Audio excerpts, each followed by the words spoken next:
PM Modi ने set कर दिया सारा गणित, एक ही झटके में 2024 लोकसभा चुनाव में जीत की गारंटी लिख दी। अब 27 की तैयारी। 2022 में काशी, 24 में अयोध्या और इसके बाद 27 में मथुरा की बारी। 24 और 27 को लेकर पीएम मोदी का पूरा गणित समझिए।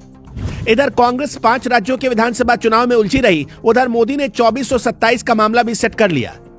5 राज्यों में विधानसभा चुनाव चल रहे हैं, 3 दिसंबर को नतीजे आने।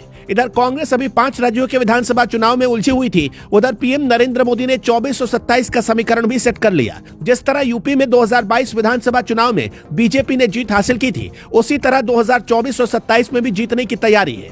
अब ये प्लान क्या है? काशी, अयोध्या और मथुरा को मिलाकर आखिर मोदी का प्लान क्या है? 2022 में काशी, 24 में अयोध्या और अब इसके बाद 27 में मथुरा में क्या होने वाला है? लोकसभा चुनाव 2024 से पहले ही नरेंद्र मोदी दोबारा प्रधानमंत्री बन चुके हैं। अयोध्या का भव्य मंदिर बनकर तैयार है। 22 जनवरी को रामलला की प्राण प्रतिष्ठा होनी है।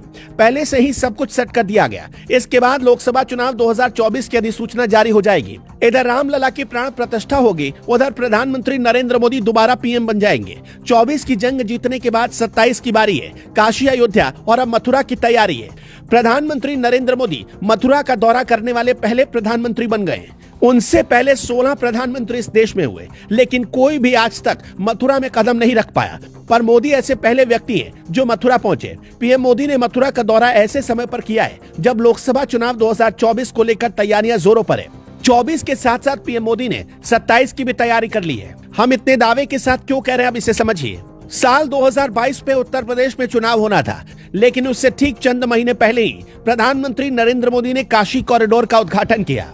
2024 में लोकसभा का चुनाव होना है, लेकिन इस चुनाव से भी चंद महीने पहले ही प्रधानमंत्री नरेंद्र मोदी ने अयोध्या में राम मंदिर के उद्घाटन करने की तैयारी कर ली है और 22 जनवरी का पूरे देश को इंतजार है।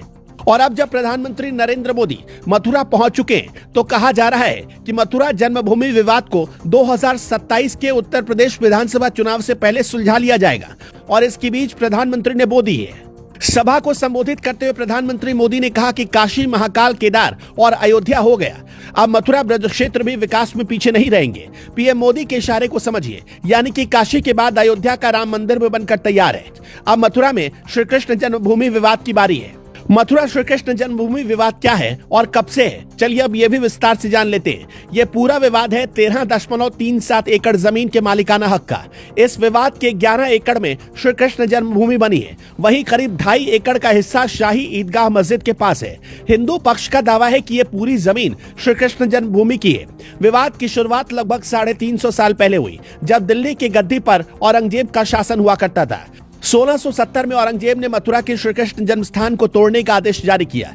इसके 1 साल पहले ही काशी के मंदिर को भी तोड़ा गया था। बादशाह के आदेश पर अमल हुआ और मंदिर को धराशायी कर दिया गया। इसके बाद इसी जमीन पर शाही ईदगाह मस्जिद बनाई गई। औरंगजेब के आदेश पर मंदिर तोड़े जाने की पुष्टि इटावली यात्री निकोलस मनुची के लेख से भी मिलती है। मनुची मुगल दरबार में आया था। अपनी इस यात्रा के बारे में उसने अपनी किताब में जानकारी दी। मुगलों के इतिहास का जिक्र करते हुए उसने ये भी बताया कि रमजान के महीने में श्री कृष्ण जन्म स्थान को नष्ट किया गया था। मंदिर मस्जिद को लेकर दावे तो काफी समय से किए जा रहे थे, लेकिन अयोध्या पर फैसले के बाद इस मामले को हवा मिलनी शुरू हो गई। वैसे भी बहुत सालों से एक नारा लगता रहा है कि अयोध्या तो झांकी है, काशी मथुरा बाकी है। तो क्या प्रधानमंत्री अब उसी रास्ते पर चल पड़े हैं? आपका क्या मानना है, हमें कमेंट बॉक्स में जरूर बताइएगा।